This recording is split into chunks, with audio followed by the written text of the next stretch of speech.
Welcome, everybody, to another episode of Need Some Introduction. In today's episode, we'll be breaking down the penultimate episode of season 2 of Your Friends and Neighbors, a show that's been very popular here on the podcast, despite the fact that we have been criticized for being overly critical.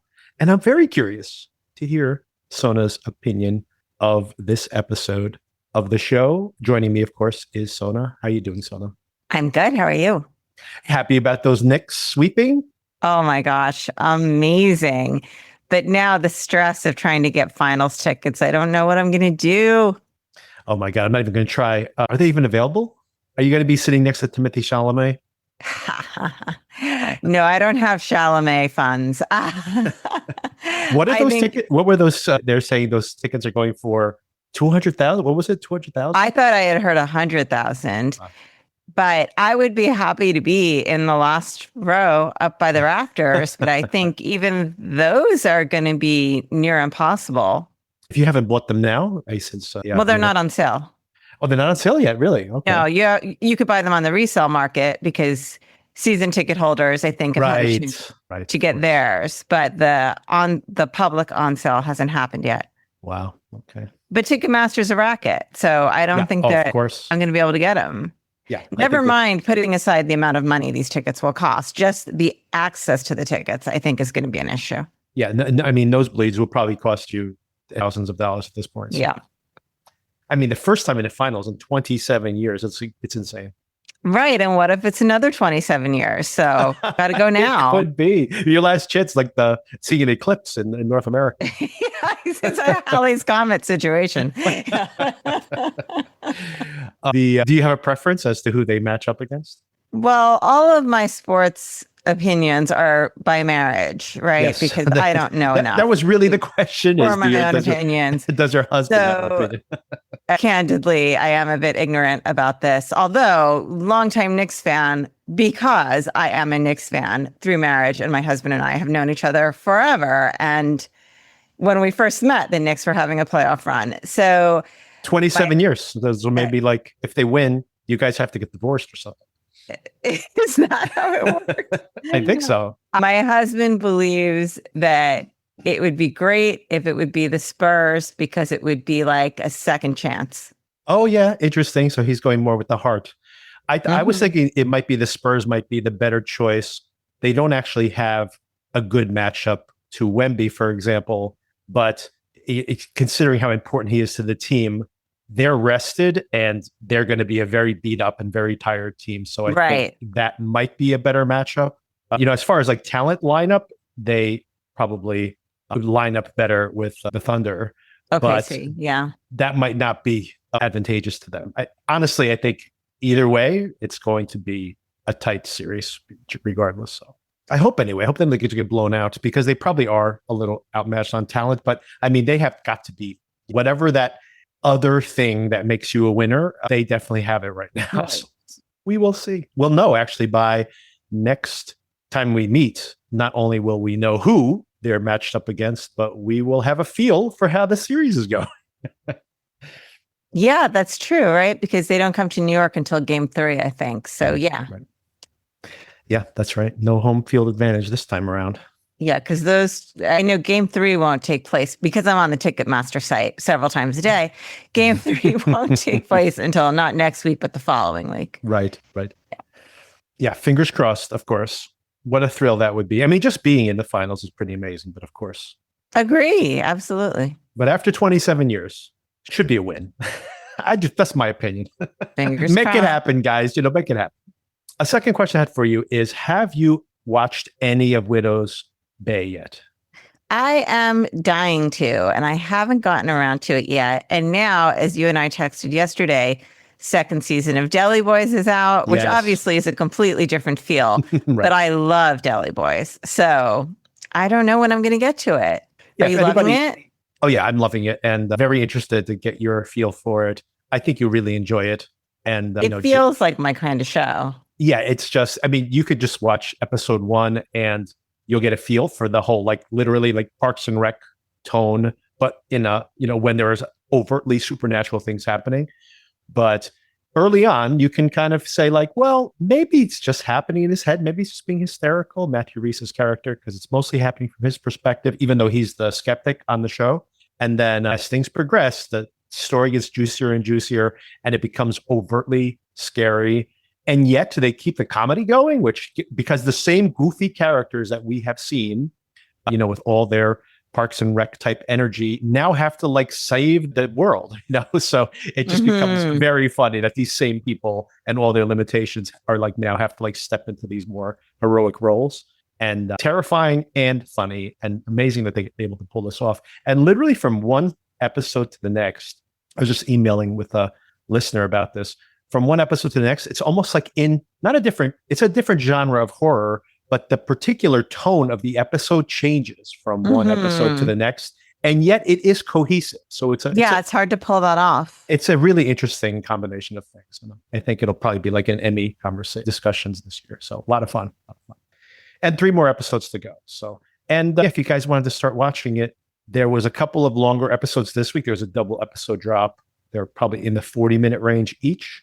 But some of these episodes are barely over 30 minutes. So it's a pretty quick watch. A lot of fun, but that one for sure. And of course, we're covering it here on a podcast. So stay tuned. We will be covering that. Euphoria is wrapping up this week too. I know you haven't watched that one, Sona. Not sure I would recommend it unless you're like a diehard, but I have been enjoying it, as strange as it has been an experience to watch it. It has been an interesting watch for sure. And we're wrapping that one up this week as well. So many things wrapping up. And of course, Sona, we're right around the corner.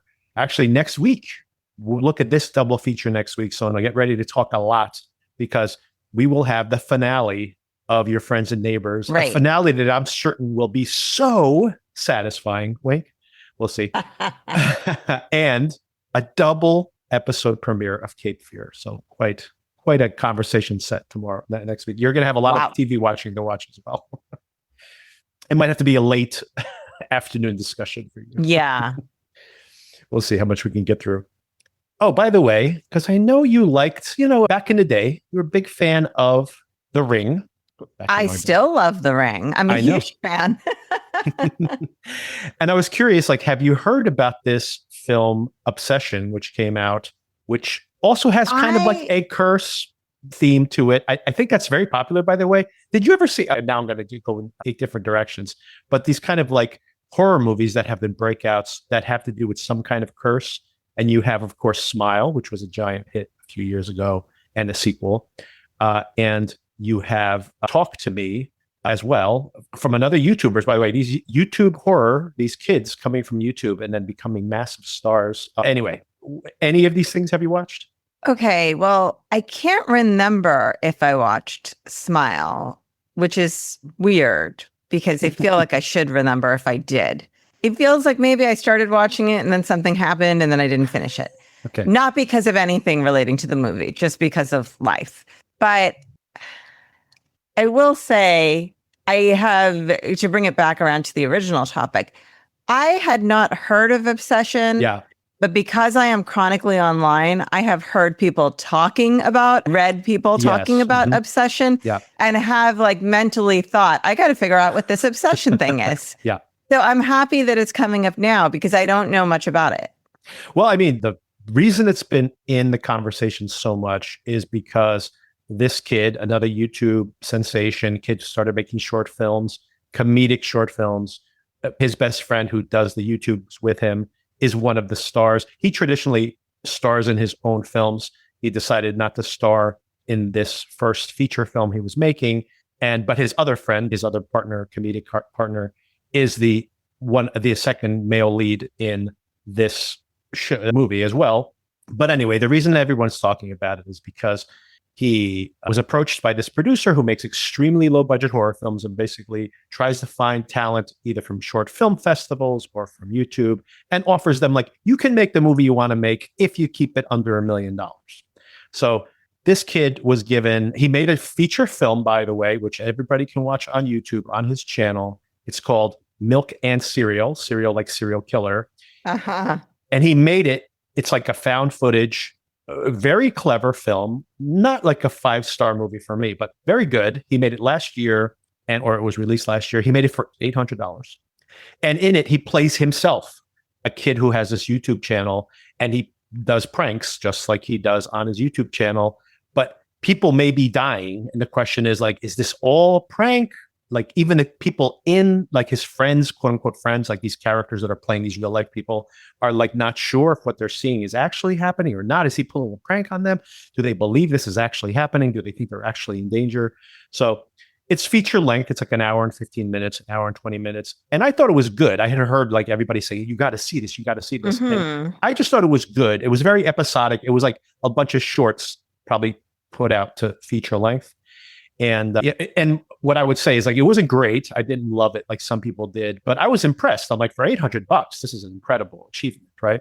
Well, now we're a year later, and he has made this movie that played at the Toronto Film Festival. It was acquired there. It was made for $750,000, acquired for $15 million. And now the reason you're hearing about this, Sona, is because not only has it become like a real conversation piece, like the first week, it was mostly young men who probably knew his work from YouTube, perhaps. But then by the second week, a lot of young women were turning up, and maybe it was even like a date night type crowd. And because this is like a conversation piece after the fact. And if you do watch this film eventually, and I'm not sure it would be your cup of tea, but if you do, it very much is you want to have a conversation about who's in the right, who's in the wrong. Actually, everybody's in the wrong, but who's really responsible for all the bad things that happen in the film. And it's really well made. It's truly terrifying in the theater. Really? Yes. Like it scared me in ways I have not been scared before. It's like really impressive. Like the sound design, just the uncanny movement. Can you give me just like a 2-line plot summary? Oh, okay. So yeah, I will. Since you're really in the weeds on this one. Yes. So absolutely. We meet a young guy, the one you see like in all the artwork. I forget. He's been in some teen comedies and such, and maybe some TV shows. Not familiar with this actor. He does a really good job.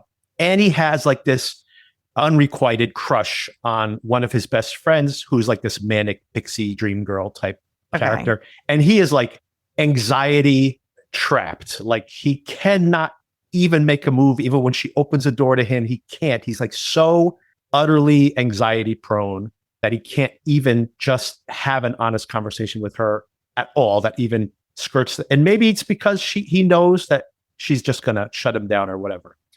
So he buys her a gift, which is supposedly this viral thing online. People go like, it's this, they call it the One Wish Willow. It's something you buy at like a novelty shop that no one knows where it came from. And people online are saying, this is such a BS. And people are saying, no, it absolutely works. And what it allows you to do is make one wish, right? But it's like, this is all just happening in the background. It's not central to the plot at all. He buys one of these things.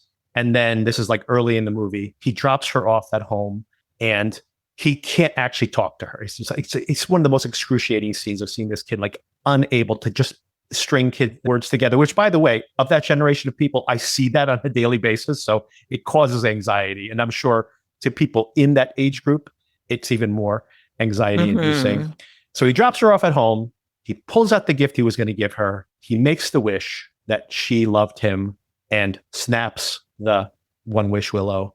And all of a sudden, from that moment on, she starts being like really into him, like too into him. And then there's this question as to like, is this happening for real? And anyway, that's as far as I'm going to tell you, because things get way out of hand over the course of the film. But two things to bring up is another reason this is such a conversation piece. The girl who plays this girl who becomes obsessed with him. There are moments when it's like another version of her is battling this obsessed version, and she toggles. And you could say, well, maybe that's just how people like. It's like a metaphor here for being in an obsessive relationship. Maybe has some internal struggle that is, not supernatural, right? And the ability of her to snap from one personality to another is so disturbing sometimes. So anyway, this girl is going to be a star. It's an incredible performance. So movie comes out. It becomes a conversation piece. Week one, it's tracking Sona to open around $8 or $9 million, which is a huge success for a movie that costs just hundreds of thousands. By the end of the weekend, it makes $17 million. Over the course of that week, it doubles to around $30 million. And then in its second weekend, on the holiday weekend, for the first time in history, It made $30 million. No film has ever nearly doubled its gross from week one to week two. So this is the word of mouth is completely out of control on this film. And it's a really fascinating watch, but it is disturbing and very darkly comedic. And it has and the most amazing thing about it is that the tones that this show tries to, the film tries to shift from one moment to the other, it could be so dark. And in its darkest moments, its funniest moments as well. And the fact that this kid who's like in his mid-20s has this amount of control, I think this kid's going to be around for a long time, this director. Interesting.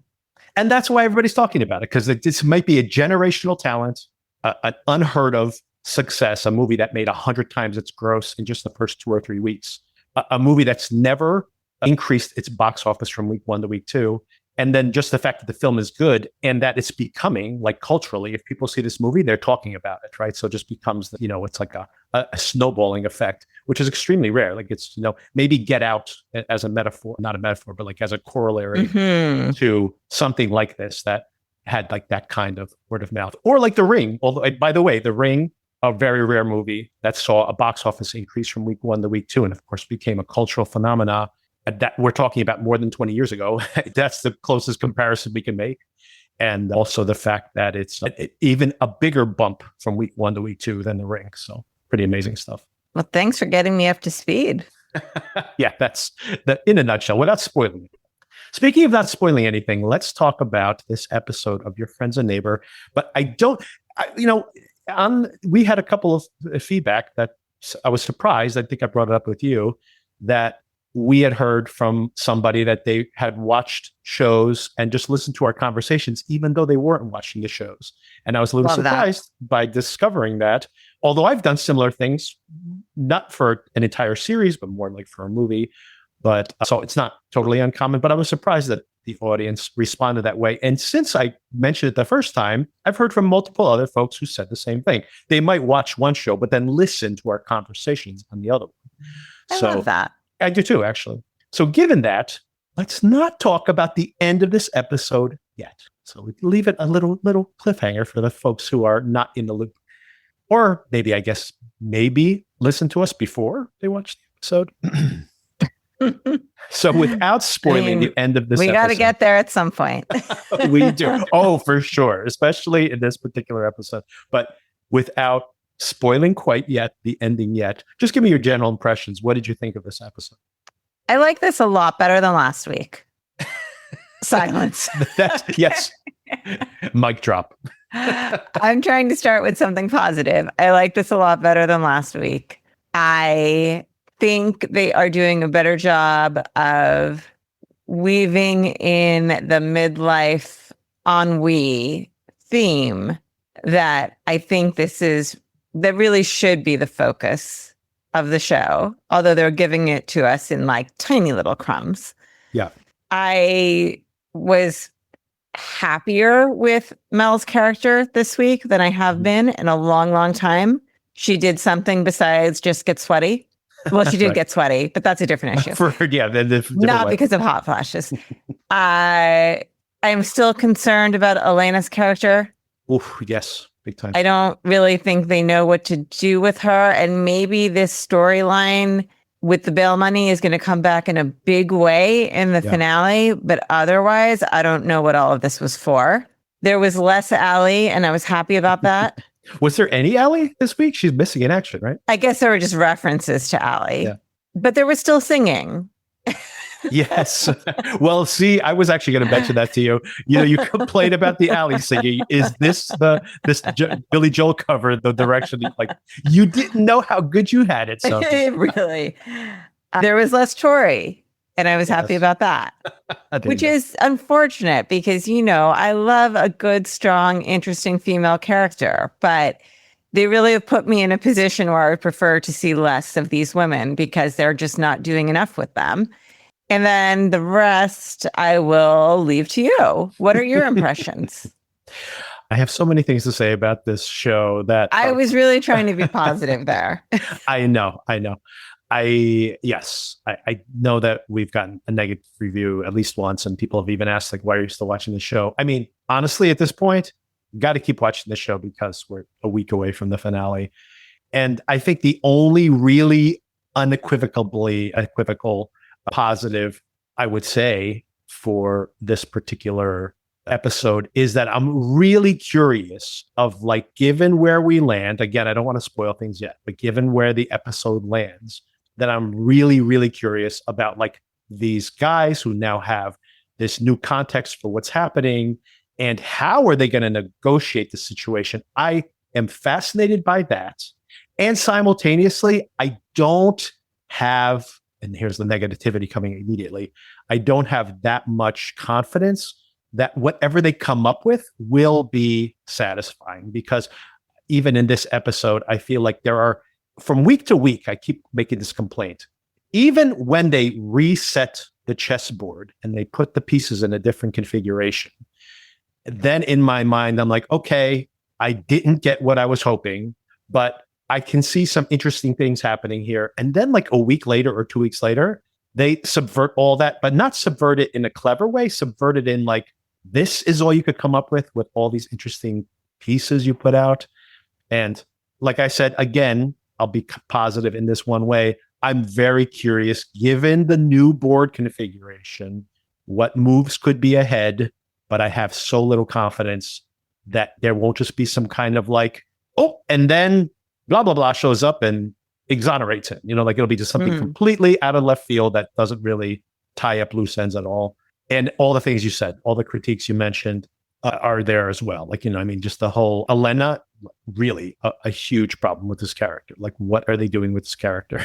It's like, really, yeah. You know, they've introduced. I like her too. That's the problem. I know. I mean, you know, we'll get into it in just a minute when we kind of circle back on some of these minor plot points. We can kind of cover them all at once. But it's just shocking that you have introduced this additional ticking clock that the show did not need. We've got 4 ticking clocks going already. And then you added this, and now we're like a week away. And it's like, okay, so you're either not going to deal with that at all, leave it dangling, or forget about it because we're running out of time. Or worse, you're going to talk about it next week and make it a big chunk of next week when there are so many things that need to get resolved next week that they're not. Do we have enough runway? Is this just going to be a big cliffhanger episode, which of course is always my frustration. Like, do not give me a season finale that is purely all plot points are in cliffhanger. It's like, what is the point of defining this as a season of show if we don't have, you know, some kind of closure or shape to it at all? Anyway, let me not jump ahead too much on with speculating for next week. Once again, on the positive side, I do think that as I start playing out, like just writing down notes today for this conversation, as I'm playing out, well, what could they do? All those scenarios I'm coming up with feel in my mind tantalizing, but we will see. Okay, so the episode starts off, we see, following up immediately from last week, that Coop's abduction. What do you think about this? Like, this is maybe the first mystery that we can start delving into and speculating on, because there's so many other things to speculate on towards the end. Specifically, you know, they wake him up, they threaten him a little bit. Where is this happening? I don't know. And how did he get home? Did he just walk home? Did he call an Uber? It felt like he just walked home. So then I thought, was he in his own garage? What's happening? Well, I mean, it looks like a construction site of some kind, right? That's true, because that truck pulls away, the van pulls away at the end. But then how does he walk home from someplace like that? I don't know. I don't know how far away he is. And I know, like I said, maybe he had his phone in his pocket, so he called for an Uber or something. But it does seem like he's walking. He could be walking from an Uber. But I mean, I guess he would have to be close enough to home. Maybe it's just like a house or like nearby within a mile or so that they could use a site and then release him, and they assumed he knows where he was. I don't know. That the logistics of that are very confusing for sure, and unnecessarily so. But more so, what do you make of this? Like, if you had to speculate now, do you think, of course, he confronts Ash later on, like, how dare you threaten me that way? Ash, A, seems to really be confused by what he's saying. And B, given how this episode wraps up, I'm pretty sure that's not going to be the big bad of the season. So what did you make of this? And do you have a thought on who it could be? So originally, I did think that it was Ash, but now I also thought that Ash was fairly convincing in the scene saying it wasn't him. And he did seem kind of stressed out by the idea that it had happened, because that means that somebody is watching him too. So I found it believable that it is not Ash, although we also have evidence that Ash is a little off his rocker, right? So I wouldn't rule it out 100%. So then it feels like maybe Cricket has henchmen of some sort. What do you think? That's interesting. I hadn't thought about Cricket. That's not a bad idea. Importantly, they're like, we know you want to talk to Liv. She has so much money tied up in that fund. Exactly. But yeah, that would be interesting. Yeah, that's an interesting plot point, because originally it would be a clever subversion to some extent, because you have Cricket. Supposedly, we have to not inform her about this because she's going to want your head on a platter or something, because she would realize you're endangering her funds by putting this money in there. But what, like you said, what if she's illiquid, and this is like a, turtles all the way down type circumstance where everybody's scamming everybody, which kind of feels like the modern economy anyway. But that, and maybe there's some commentary in here, but that, exactly like you said, maybe they're all short of cash and they need those funds, and they just want, and this goes back to that maybe what's happening here, that you can imagine a situation where there is some kind of long con going, which was kind of something I speculated on very early on in the season, where they were working Coop. And at that point, I was thinking, like, is somebody like trying to work Coop?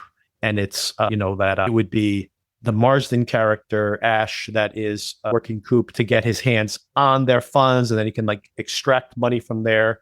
But maybe there's something on this where they wanted the plausible deniability, and setting up Coop to be that plausible deniability to get the funds into this, Excelsior, which is illiquid, let's say.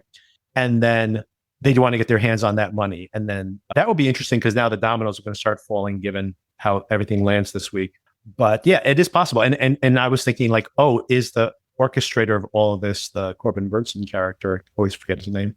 But Cricket could be a better candidate. Yeah, it's possible. Yeah, because it does. I mean, we'll talk about when we get to that particular episode, but it doesn't seem like Burnson's character is actually the orchestrator here. But who knows? Maybe it's Liv. I was actually playing that in my head. There's a version of this where Liv has been setting all this up. But then I was playing back, especially because they excerpt so much of it in the previously on, her reaction during that whole conversation where she's like, Coop, shut up. Yeah. Stop talking. Yeah. I'm like, I don't think that seemed like she was the mastermind there. She seemed like she really just wanted to keep her hands clean as much as she could. The other thing I was thinking about was Ash's lawyer might be working for somebody else, because, and maybe I've just incepted this into my own mind, but I thought that the masked man kind of sounded like his lawyer, but I've only heard him talk like 3 times, so I don't know if anybody has a better read on that, but it did sound similar to me, but I'm not sure. DeMille, I think, is the character's name. Right. All right. A scene that I liked, because it's one of the few things that in this episode, I have so many questions about decisions that are made, even on mundane things, but I loved seeing like the audience surrogate at this point of Coop going to talk to Lou. And yes. Lou, first of all, when he's like telling him, and then I just walked out of the house, and Lou's like, oh my God, I can't believe that happened. Yeah. And she's like, maybe someone was looking out for you. And now we're introducing spirituality and fate into this. I'm not sure if we really need it in this show, although that could explain some of this craziness that's happened here. But I'm not sure that's where the show wants to take away. But I do love the fact that the advice she gives him, first of all, she says, I haven't seen you all season. I'm like, yeah, I know. He hasn't been pulling off any heists. I know. Yeah. So just glad to have someone on the show expressly say that. Yes, I agree. What's up? You haven't been TV all season long. I'm like, I know. Yeah. I ask that every week. Isn't that why we're all here? What is this show about? I don't know. She's like, why am I even in the show anymore? They just I get guest starring in one episode. But but my favorite aspect of this is where she goes, actually, if they were going to kill you, or if you were really being threatened, and I agree with her on this, by the way, it would have been much more aggressive. This all seemed like play acting to me, the way it played out. And I think the show isn't telling us that as well, that it doesn't really feel truly threatening. It feels like people pretending like something out of a movie or something, right? So I think it felt a little performative. Again, we've seen performative aspects to this story multiple times. So again, the idea of a sting or some kind of long con going on. Oh, but of course, I loved her saying to him, so given the fact you need to be, this is your opportunity, right? They're looking at you. You need to make a show of strength and play your hand now. It's the only chance you have. If you don't play your hand now, you won't have a chance to. And I like that little piece of advice. But my favorite part about this scene is when he says, oh, you're just telling me it's probably going to work out. I can't work on those odds. And she's like, what have you been doing this whole time? Really? And I'm like, exactly. He's like, I can't just go on like the chance it's going to work out. I'm like, this guy's wandering around people's houses just hoping things are going to work out. What are you talking about? This is exactly your modus operandi every single episode. So I like that she just called him out. I thought the scene with the guy in the van directly following was fun as well. Very funny. Yes, I do. I like that. And it does, of course, make you think again about the fact that this is probably some kind of performance, because like they're seeing him go to Liv's house and they're threatening him, etc. And he's like, there's this van outside, and it turns out to just be like Joe Schmo. If this really was like some kind of mafia or some kind of Russian conspiracy that's tracking all his movements, he would have people following him all the time. So it just seems to be like, they wouldn't just let him wander off to Lou's place. So I do think that this is probably, I mean, people are watching him. Obviously, they followed him to Liv's, but I'm curious as to how, threatening this whole thing actually is. I mean, someone's threatened by it because they want the money to stay put. That's obviously the goal, but who's trying to do that? I don't think it's the government. I don't think it's Ash's folks. Oh, here's a weird coincidence of a kind that I, again, worry if this is intentionally what the show's trying to do or inadvertently characterizing somebody in a way they're not certain of. Just by total chance, last week I was visiting my nephew, and he's older now, but he has these collectible rare Pokemon cards. So he showed me his rare Pokemon cards, which have been sent out to be graded. Like some of them are 10s, they're mint condition, some of them are 9s, and they're put into these slabs, these plastic shells, so that they can't be damaged. And they get rated by this rating agency. So you send the cards off, they rate the card, they wrap it, and they return it to you. Now, the reason I mention this is because that's exactly what we see here with these cards. So as soon as you see them in the slab, I'm like, he's saying to Lou, I need you to sell this as quickly as possible. And she's saying, I can't just turn around on this type of thing. It has to go through some kind of process. But I'm like, hasn't this already been graded? But of course, she mentions directly these type of things get counterfeited all the time, because I guess it's pretty easy to fake that you have a graded card, that give it a 10 and you encase it, and the slab could be fake, the card could be printed and put, so I'm sure there has to be some kind of verification process. But the reason I bring this up, and where it might be intentionally characterizing Coop or maybe not, what is going on with Coop, where he has been doing these thefts for a while now, right? And how many times is he stealing something, which is like, there's a paper trail to this thing. It has to go through some kind of vetting process, because we have to like fake the sale record. He did the same thing with the watch last year, where he goes, look, I got this really expensive watch. And she's like, I have to fake the paperwork. Like, there's only like 1,000 of these watches. They all have, their ownership is all public record, as would probably be these collectible cards once you send them off to some agency for verification, right? You probably know who sent it to you. And if it pops up again, there's probably a paper trail there. So the crazy thing about it is that, like, has he learned nothing about stealing these one-of-a-kind things? By the way, the same thing with like, hey, I stole that print from Corbin Burnson's house. Yes. And she's like, it's a one-of-a-kind. What do you mean? Yeah. How am I going to just find somebody on the black market that's going to find an easily traceable, incredibly rare artifact? And then you want to get full price for it? Like, what are you talking about? Has he learned nothing at this point? Like, seriously. And Elena calls him out on it directly. She's like, well, it's a card, so it takes longer. It's got this and the other thing. And she's like, yeah, as I told you when you were stealing stuff from the house, and I said, just grab any of that crap on the shelves. But he wanted that card for whatever reason. He wants those things that are incredibly rare, incredibly like the things that like are coveted by these rich people. And then it's like, yeah. And then they're going to go try to find them. And there's a paper trail back to Lou. So it seems like he has learned nothing from this whole process. Do you think that's like intentional, that the show is trying to tell us that he refuses to learn? Or is this just bad logistics on the showrunner's part? I think I hope I'm not sure the right answer here, but it seems purposeful. That kind of a running theme here is how bad he is at this. Yes, exactly. Doesn't wear a mask, right? Yes. Doesn't check for security cameras. Like, doesn't wear gloves. He's gotten better about that, but does he wear gloves? He doesn't wear gloves, right? I don't think he wears gloves. A lot of indicators that he is not cut out for this line of business. Another way to read it is that he's incredibly self-destructive, but then his actions and his supposedly, I have to protect my family. I got to do it. I'm like, are you doing anything in your day-to-day activities that are protecting your family? It's really baffling.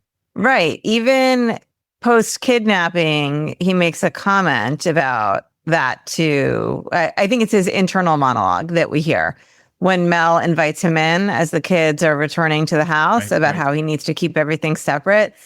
But it's really just happenstance that the kids and Allie all decided to move out at the same time he was kidnapped. Totally. Yes, exactly. It all just worked out. It's not like he said, you guys can't stay here anymore. And then he wants I don't know that he would have. And then he wants people to be around, right? He asks Elena to hang around. He asks the kids to come back. I wouldn't want my kids back in that house. Exactly. And then, of course, now he's so paranoid, he is worried about his family. So to his credit, he actually at one point is like outside of Mel's house, like scouting it out in case something's going on. But it seems like, of course, Allie, he's worried about her for multiple reasons, but also wants her back in the house. Again, why are you endangering other people around you? I'm not sure that would be the decision I would make. I probably would want to isolate myself if I thought I was like literally at risk and just install cameras or something instead. Regardless, I mean, that's a whole other can of worms. But I just think he's making really bad choices over and over again. Oh, the thing I wanted to circle back to, I forgot to bring up, is at least for the first time, perhaps ever, I saw him appropriately freaked out by being kidnapped. Because most of the time he's just like, you're going to jail for the rest of your life. He's like, oh, that would be shrugs it off. That would suck. Yeah. Mm. Never seeing my kids again from behind plexiglass. Yeah, that would be cool. As a matter of fact, wasn't it like, in last season where they're like, Coop, you're being arrested for the murder of this person. And he's like, I slept comfortably for the first time. That's right. I love being arrested. Maybe this is it. Maybe he's just like, I didn't sleep so well since I was in jail. I'm just trying to get arrested again so I can sleep again. That would be interesting if that was the case, but I don't think that's in the text at this point anyway. Oh, Jack, of course, that's, by the way, just remembered. Corbin Burnson's character's named Jack. Why do I call him Gary or something for some reason? Anyway, it's Jack. I'm not sure I've ever retained his name. But very importantly, Coop and Jack and Liv go and he lays it all out there. Everything he said to Liv, he has to tell Jack now also. And this scene, I was about to say it was bad, but now that I think about it, there were things about it that I did like. But okay, Liv, first of all, is like admitting, yeah, I knew about this, blah, blah, blah. And Coop basically tries to stop her, be like, don't say anything else. Mm-hmm. And she's like, well, Jack's not going to fire me. And Jack's like, you're fired. Yep. So, I mean, again, really irritating that Liv is still, maybe that's the point of this show, by the way. People just do not learn. But I did think it was interesting, maybe something being said here that Liv takes the fall here. And Coop is still kind of, again, just allowed to just glide through from one catastrophe to the next. Although Jack does make a very good point that it's like, I can't fire you. And I also can't, this is actually realistic, despite the fact that I don't really love the way the scene played out. But it is pretty realistic, the fact that, like, what is he going to do now? The only thing he could do now is cover his own ass. Coop, they're going to do exactly what would be the plan, what Liv had outlined last week, which is just like, we could still play ignorant and you just take the blame for this. And that's exactly what they plan to do. And Jack's just like, we will slowly unwind all that money. It's all going back to you again. And then we'll just find another $400 million. And if anyone asks questions, we'll be like, we don't know, talk to him. So he kind of does need Coop to be the middleman there, because he's the one who's going to have to take the blame if this, doesn't work out. But of course, part of the reason he's so mellow and he's not freaking out and yelling at him was because his cancer diagnosis is back, right? So, and I liked his performance. I like Bernstein's performance here, and when he tells him this. So what'd you think about this scene overall? I agree. And This is what I was referring to at the top of this conversation when I talked about the midlife ennui, because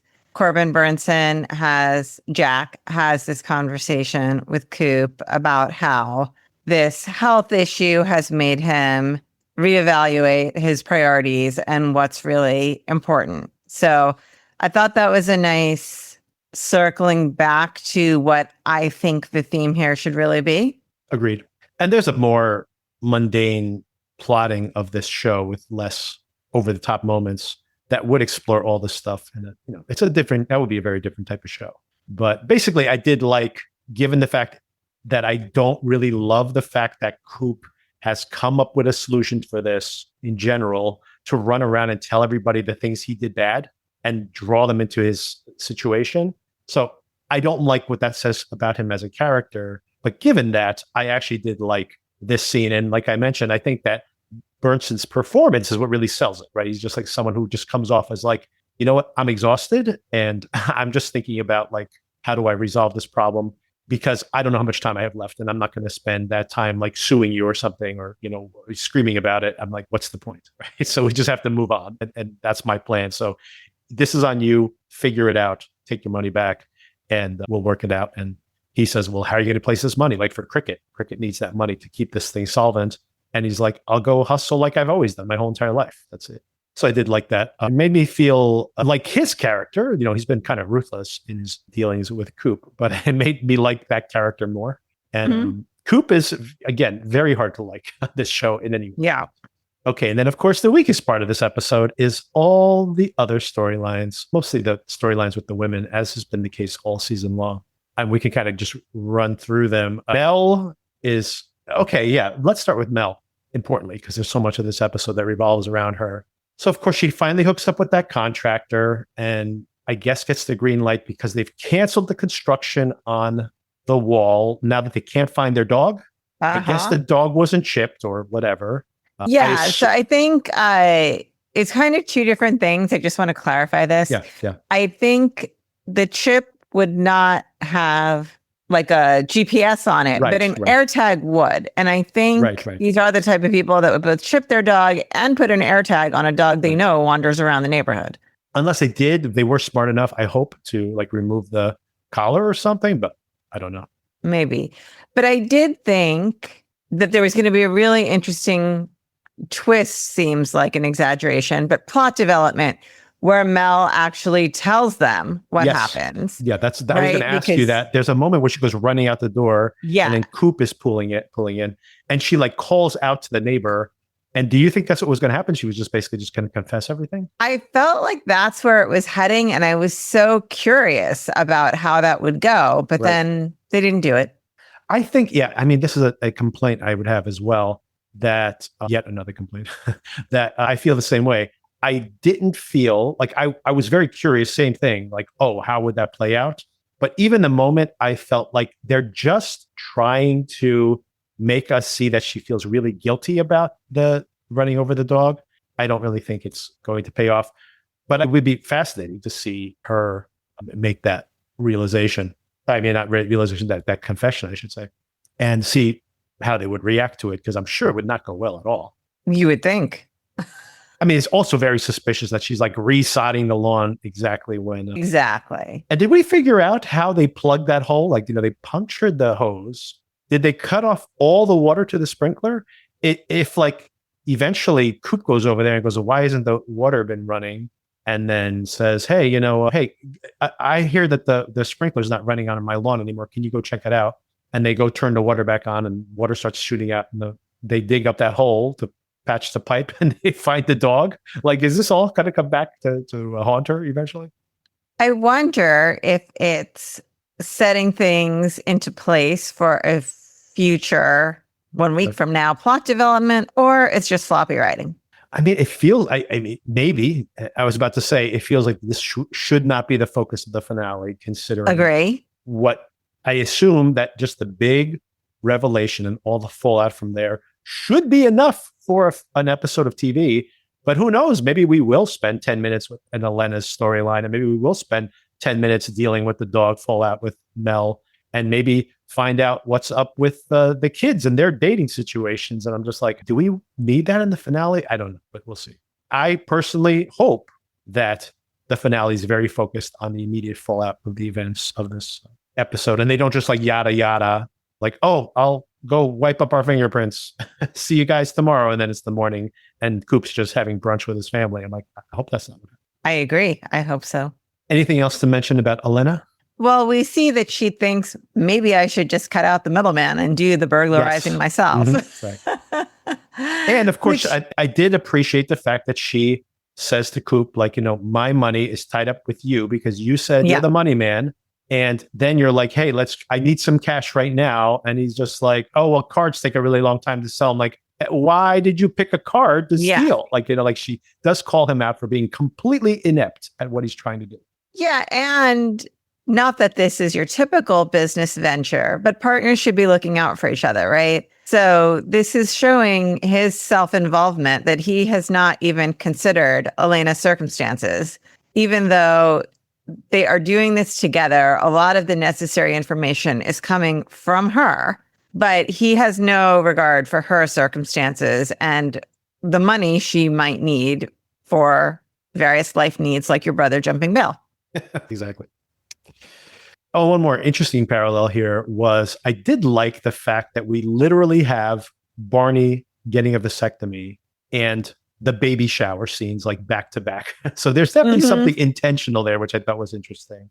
And especially I loved him at the baby shower afterwards being like, he'll be ready to like, how did he describe it? Like go to Pound Town within a couple of weeks. And then I love the cutaway to his father-in-law, which, by the way, like this was just like an insert shot of the father-in-law. And I'm like, I guarantee you, they shot like 25 different reaction shots because it's just his face in an insert shot. Mm-hmm. And it was hilarious. Like, this is a compliment to the show. It was like the most bizarre face he could have possibly made in that circumstance. It's like they went through a Rolodex of shots and they go, that one. That's the most bizarre expression, the most unreadable expression. Put that one in. And I even like that Barney, they go, man, does that guy ever smile? He says that was him smiling. Yes. The most like bizarre face ever. It's like, I don't even know what's going on in his head. He's not quizzical. He's not angry. It's just this very strange expression, but it made me laugh out loud. Not the conversation to have in front of your father-in-law, by the way. Agree. Oh, and of course, we skipped this with Mel, a whole bunch of things with Mel, of course. Not only that we got so caught up in the dog, which of course we have to, but beyond that, what did you think about there's a lot of Mel in this episode. So she hooks up with this young guy. She almost hooks up with Coop. They walk in on somebody in the bathroom, and maybe I'm not watching this show closely enough. I have the same problem. But they're like shocked at this hookup. I'm like, who are they? Aren't they like a married couple or something? I don't know. I don't even know who these people are. So exactly the problem. They have introduced too many characters here. Yeah. I think the assumption is that these are two of their friends that are not married to each other. Right. Yeah. I couldn't even place them. I'm like, oh, that's one of the girls in the girl group. And that's one of the guys we've seen in the parties before. I don't know if they're, I was just like, what? I don't. Anyway, so maybe God forbid it's important next week. Because I'm like, I don't know. I don't know who those people are. How am I supposed to track all these random people who wander around the show? Yeah. So that all happens at the baby shower. What did you think about it? I mean, do you have any opinion at all about her hooking up with this young guy? I hope this just brings us closure on this plot line and we are done with it. That she has now rediscovered her sexuality in middle age and now we can move forward. Hopefully, maybe. He's like, I have to apologize. My body doesn't work anymore. I know. This is so dramatic. With enough patience, anything is possible. Even a trickle of water can cut through the Grand Canyon. I don't know if that metaphor makes sense. But I'm like, okay, let's see how much time he put into this. Maybe after like a while, he's just like, all right, maybe it's not worth it. We don't know. We don't know what happened behind closed doors. But I mean, she was frustrated, not only earlier, of course, throughout the season, but she almost hooks up with Coop. And then even that doesn't work out for her. Right. So at least she got some satisfaction. And all she had to do was kill the dog. See, killing the dog ended the wall job, which I don't know why these people now have a half-built wall around their entire property. I think they would finish the job, I would assume, but maybe not. Now they could just leave it as is. Okay. I don't know how that makes any sense. But anyway, and now and that releases him, of course, to come and hang out with Mel. All her problems are solved. And Tori, now in the house, of course, meets her new young lover. What do you think about that? Any opinion on Tori hanging out at the house again? Was that Tori's only scene? Oh, no, we see her moving out of Coop's house. Yeah, and then when she comes back in, Mel has to push her luck by saying, does this mean you're reconsidering Princeton? Which was... Yes, that's true. Yeah. Very ill-advised comment on Mel's part. Harvard? I mean, at least she made a joke out of it. Yes, I agree. To her credit. And then before we get to the boy... Oh, okay, I guess it actually segueing directly into that. So, yeah, there's some more things to talk about at the shower, actually. Okay, so at the shower, importantly, Sam is there. I mean... What do you think about the other wives being like, I'm so glad, Mel, that you and Sam have finally worked things out? That was getting really uncomfortable. Yeah, I also feel like it's beating a dead horse at this point. Yeah. They've already established that that's how everyone feels, and I don't really see what purpose it served. It's just so funny that like now it's playing out like not that all the women were really angry, which by the way, there's that scene, maybe episode 1 or 2, where her son wasn't invited and the mom was like, what do you mean? What, you can't come here? How do you expect us to all be okay with this? And this is it's almost like two different mindsets or two different writers even on the show, where now they're like, I'm so glad that's all over. It's like, what are you talking about? Like, but now she's looking to move. So yes. Yeah. Well, she's not just looking to move because she wants to get away. I guess she wants to get away from her own reputation, but she also wants to get away from now Ash, this like cloying relationship she has with Ash. We'll get to that. Problem solved. It problem might be solved. Exactly. One more thing I want to bring up from the shower is karaoke. Were you impressed? I knew you were going to say that. Ash, pretty good. Yeah. Sinatra, right? A Sinatra song, right? But the other woman, again, one of these moms that what song is she singing? This girl could sing. Oh, yeah. Yeah. Shoot, what song? Barracuda, of course. Yes. She really, I mean, that's not, especially when you like that, some of the runs on the chorus of that song. Super challenging. Terrific. She did a terrific job. But James Marsden, doing a really solid job of trying to serenade. Man, this guy's trying so hard all the time. It's got to be exhausting. Yeah, it was really lovely, but didn't really land for Sam. I mean, I was empathetic to her in that regard that, sometimes when someone's coming on way too strong for way too long, you're like, okay, like you got it. You got to back off. Yes. So even the charming things eventually start curdling, All right. So and this is where it was a segue, because of that failed attempt at seducing her again or winning her back. Wait. Before we get there. Sure. Let's go back for a second to Sam moving to Long Island. Did you have any thoughts about all of that scene? Yeah, well, you know what? I have to recontextualize that scene and what purpose it serves, because in the moment, the way I read it was that it's like the fantasy that she's like, I just got to get away from it all. And I went to public school. So, my kid, it's good enough for my kids.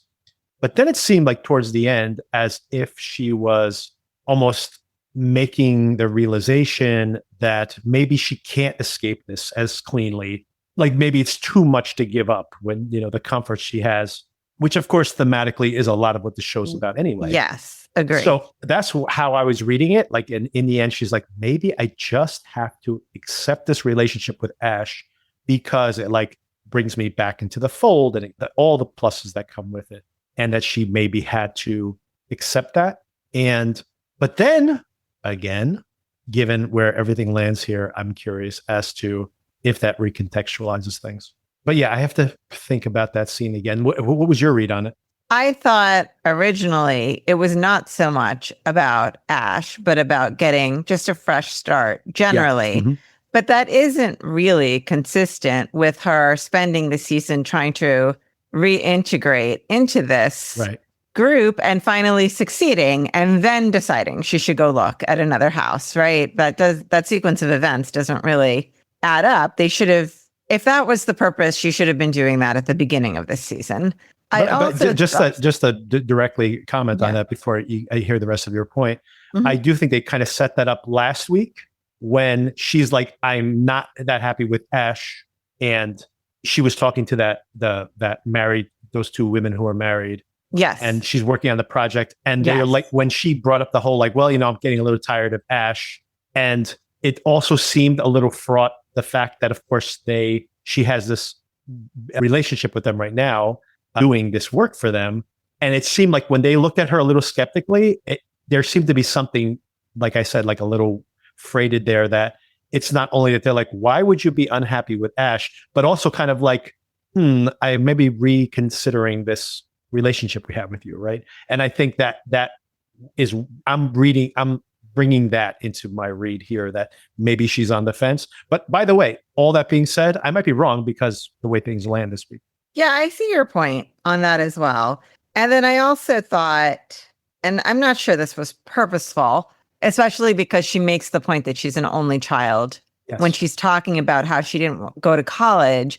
I felt like maybe there was some sort of analogy there to Tori, where she said, my parents just let me do whatever I want. Right. They didn't really push me. I didn't go to college. It felt very directly on point to the Tori situation.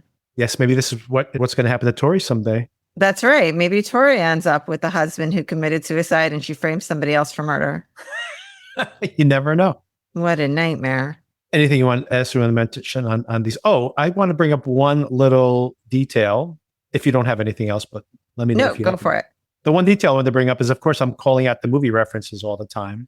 And the movie that they're watching here is a movie called Leave Her to Heaven from the 1950s, I believe. Is a Technicolor noir, one of the rare. It's not in black and white. And the scene we see, spoiler for that movie, I guess. In that scene, this like truly heartless femme fatale basically causes this death of someone who's like inconveniencing her potential social climbing. And then she needs to make this body disappear. So maybe that's what's being, and not the femme fatale situation, but maybe there is a femme fatale that we haven't seen directly here. I mean, Sam kind of fits the mold given last season, but maybe not so much this season. But the hiding of the body may be very important in this particular case. Maybe that's what's being referenced here. Because we get to the end of the episode. So because his seduction, or I should say his trying to win over Sam, doesn't go well. And apparently he has still already had like the whole house set up for a big weekend bash.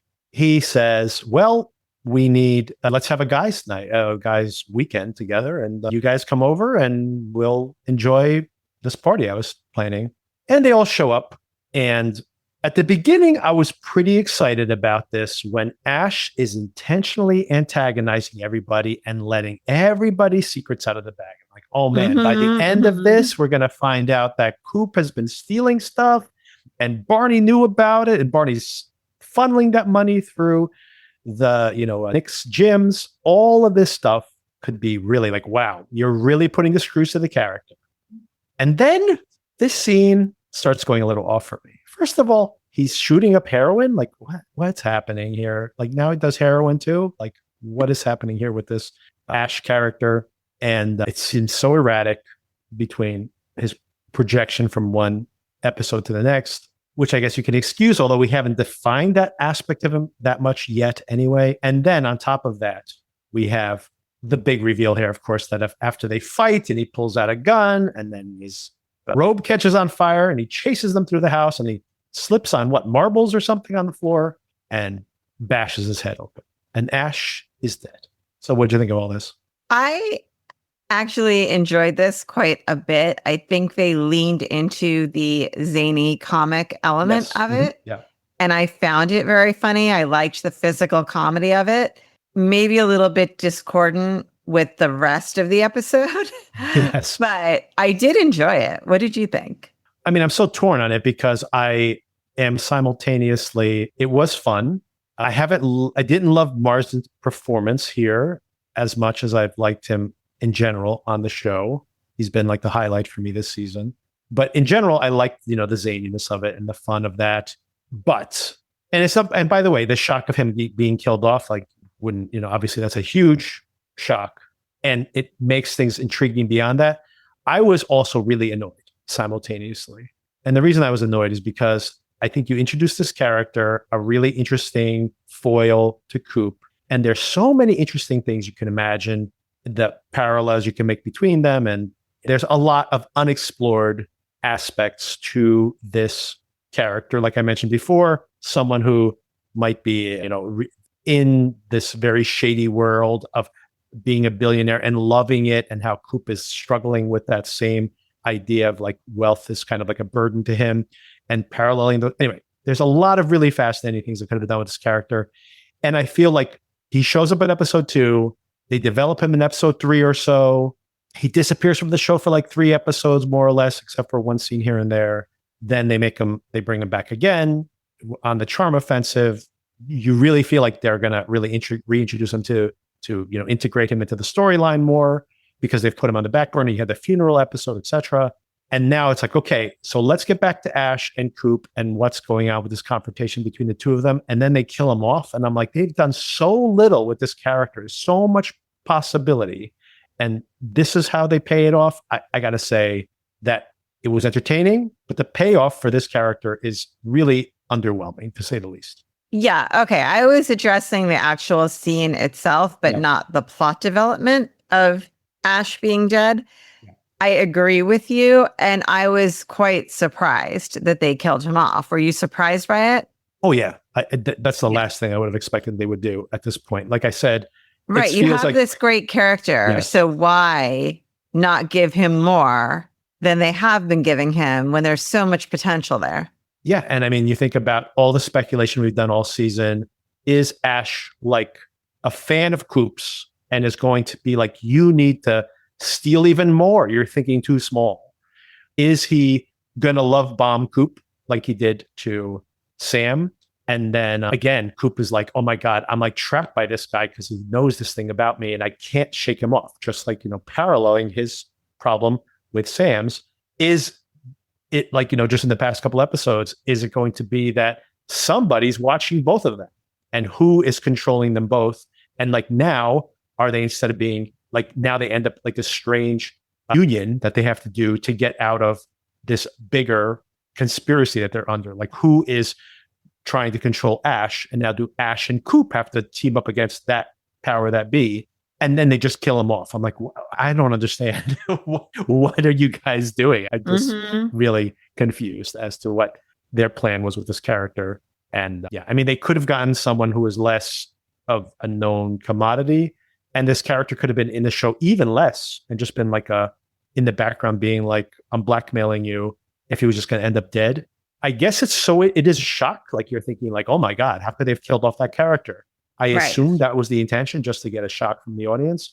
But I mean, I just feel this character is so underserved, and could have been, again, this is me. My problem is I'm always, thinking of the show that I would prefer to be watching.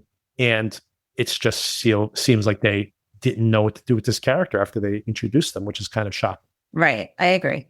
But all that being said, I am incredibly intrigued. This was the positive I was saying at the beginning of the episode. Incredibly intrigued by what this might portend in the near term, because now all these 3 guys have to cover up this crime, right? Like, Nick might be like, we got to call the cops right now, which makes sense. But then, of course, it's like, you're all like tied into this thing with us now.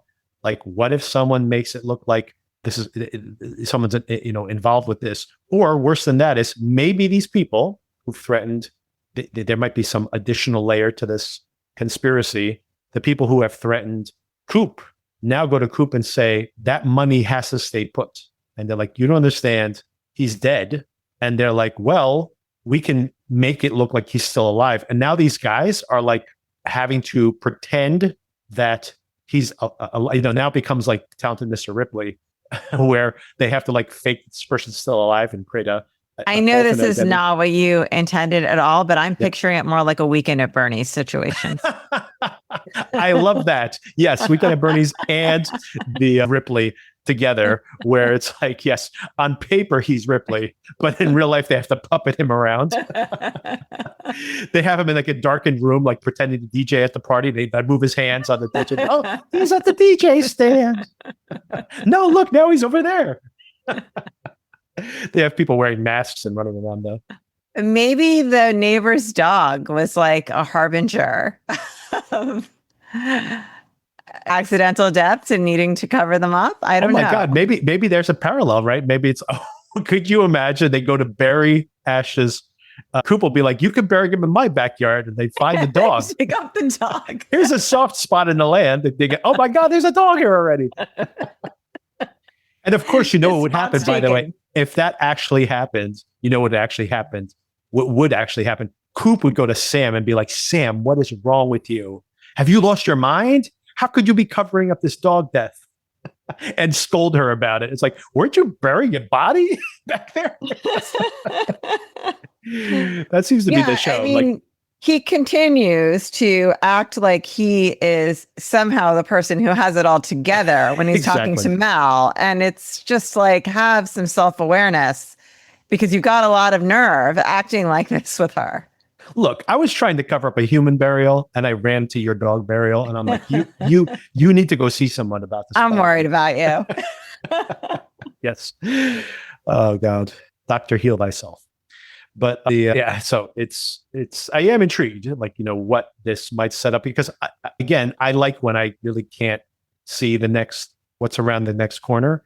And I honestly can't imagine what the setup is for this, because the rational thing to do you go to someone's party and they slip and break their head open and they've just shot themselves up with heroin. You're going to call up the cops and be like, look, man, he was a mess. For sure. This happened. Right.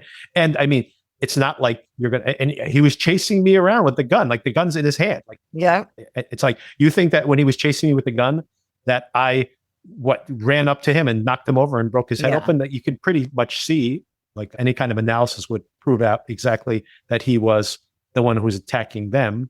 But then what is their excuse going to be? They're like, well, we can't have them look too closely because then they'll look at the paperwork and they'll find out it's not like they're going to find out the OFAC violation and the money's in Excelsior, etc. The government, if the FBI is truly investigating him, would have already identified that anyway, right? So it seems like the rational thing to do is simply to call the cops, but that's not going to happen. So I'm very curious to know, like, well, what choices do they make? And again, maybe they get pressured by whoever those other powers that be are, and they want that money to stay put. So maybe they have to pretend that Ash is not dead to allow that money to stay put. So therefore comes the Weekend at Bernie's version of the show. There you have it. And it goes back to the curse again, right? He has some kind of curse so that he gets. Oh, that's the Weekend at Bernie's 2, right? Where he's actually reanimated again. Right? So he's like a zombie. I'm not sure I saw Weekend at Bernie's 2. Weekend at Bernie's 2, he's actually a zombie. So like he can walk around himself. No, is that true? Yes. They go to an island and some ritual happens and it reanimates him. Holy cow. I think I'm correct about that. Or it's some fever dream I had at some point. Weekend is the Weekend at Bernie's 3 script I was working on for so many years. They got to bring that one back too. Bernie's just bones at this point. Yeah, so we will see. I would love if they go Weekend at Bernie's the last episode. Do it, guys. Don't chicken out. All right. Well, I guess we will know. We only have one more episode to know. Sona. And as I mentioned, I have heard that this season ends on a huge cliffhanger. You know what? I'm only concerned on that. I would be curious to know my concern with that is this the shock that they were talking about? I'm just curious. This isn't a cliffhanger, though. Not a cliffhanger. It's true. Yeah. I mean, yeah, that's a good point. I guess we'll have to wait and see. Only a week left. That's right. And of course, Cape Fear also premiering. Mm-hmm. And we'll try to cover all of that if possible. So that's going to be, I don't know how long those episodes are going to be, but it's probably like 3 hours of TV in one night. And the Knicks might be playing. Come on. Something's got to give. Something's got to give. So we'll see. We'll see how much of it we can cover. We might have to just cover one episode of the Cape Fear and then catch up on the following. But all to come here on the podcast. All right, Sona, thank you again for the conversation. And we'll know. Hopefully we can salvage this season with a good, satisfying season finale. Let's see. Fingers crossed. I hope so too. All right. Thanks. I'll talk to you soon. Talk to you soon.